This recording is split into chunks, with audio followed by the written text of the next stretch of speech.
بسم اللہ الرحمن الرحیم۔ برطانوی راج نے 1857 کے بعد جب پورے برِ صغیر پر تسلط قائم کیا تو اپنے لیے امپریس آف انڈیا کے لقب کا انتخاب کیا۔ انگریز راج نے اپنی اس مقبوضہ سلطنت کی بقا کے لیے بہت سے اقدامات اٹھائے، جن میں ایک اہم قدم برِ صغیر کے بالاتر پاورفل اور طاقتور خاندانوں اور لوگوں میں انعامات، القابات اور خطابات تقسیم کرنا تھا۔ محکمہ خارجہ کے ریکارڈ کے مطابق ایسے خطابات کی تعداد 196 تھی جو بااثر ترین لوگوں کو دیے گئے۔ بعض لوگوں کو ان کی موروثیت، قابلیت اور بعض لوگوں کو برطانوی راج سے وفاداری پر بھی دیے گئے، جن میں مہاراجہ، راجہ اور ریاستوں کے امیر اور نواب وغیرہ شامل تھے۔ اس سلسلے میں knight commander of Indian Empire یعنی KCIE کا خطاب پانے والے سر روپرٹ لیتھبرج نے 1893 میں دی گولڈن بک آف انڈیا کتاب مرتب کی۔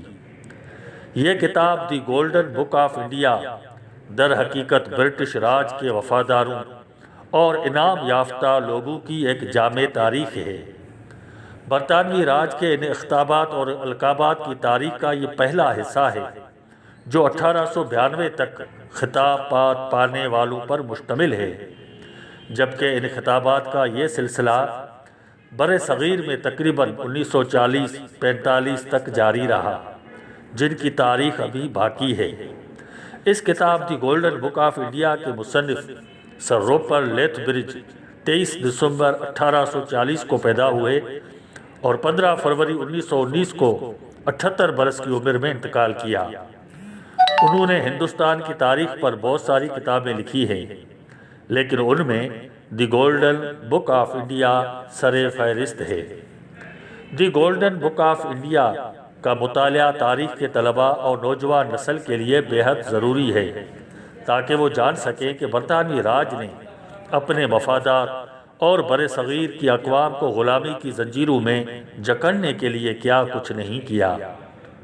سر روپرٹ لیتھبرج کی اس کتاب دی گولڈن بک آف انڈیا کو کتاب گمشدہ بھی کہا جاتا ہے، جسے ایک طویل عرصہ عام لوگوں کی نظروں سے اوجھل رکھا گیا، کیونکہ اس کتاب میں جن امیروں، جاگیرداروں، نوابوں، خان بہادروں اور خان صاحبوں کی تاریخ ہے، ان کی اولادیں آج بھی موجود ہیں، جنہوں نے راجہ، مہاراجہ، ٹھاکر، نواب، رائے صاحب، رائے بہادر، خان صاحب، سر جام مرزا خان، قیصر ہند، Order of the Star of India اور نائٹ ہوڈ جیسے خطابات، ملکہ وکٹوریہ، ایڈورڈ ہفتم اور جارج پنجم سے جارج ششم تک حاصل کیے۔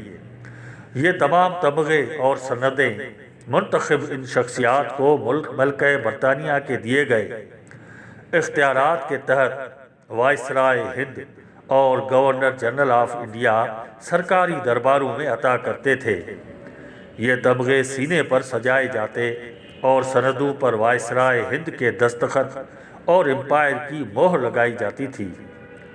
1858 سے 1947 تک ان گورنر جنرلز اور وائسرائے ہند کی تاریخ علیحدہ ہے، جنہوں نے ان لوگوں کو جاگیروں کے پروانے، خلعتیں، جواہرات، تلواریں، اسلحہ، گھوڑے، ہاتھی اور نقد رقوم وغیرہ مراتب کے لحاظ سے عطا کیے۔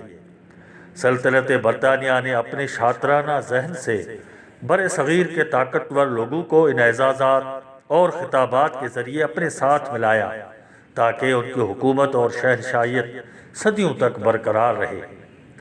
بہرحال آزادی کی تحریکیں چلانے والوں کو برطانوی راج نے اپنے پروردہ لوگوں کے مدد سے زمین بوس کیا۔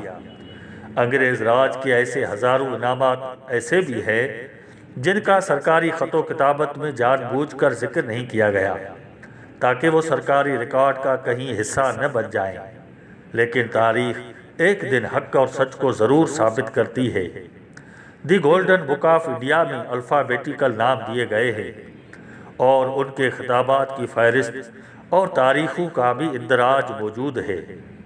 البتہ 1893 سے لے کر برطانوی راج کے زوال تک دیے گئے انعامات اور خطابات کی تاریخ ابھی تشنہ ہے۔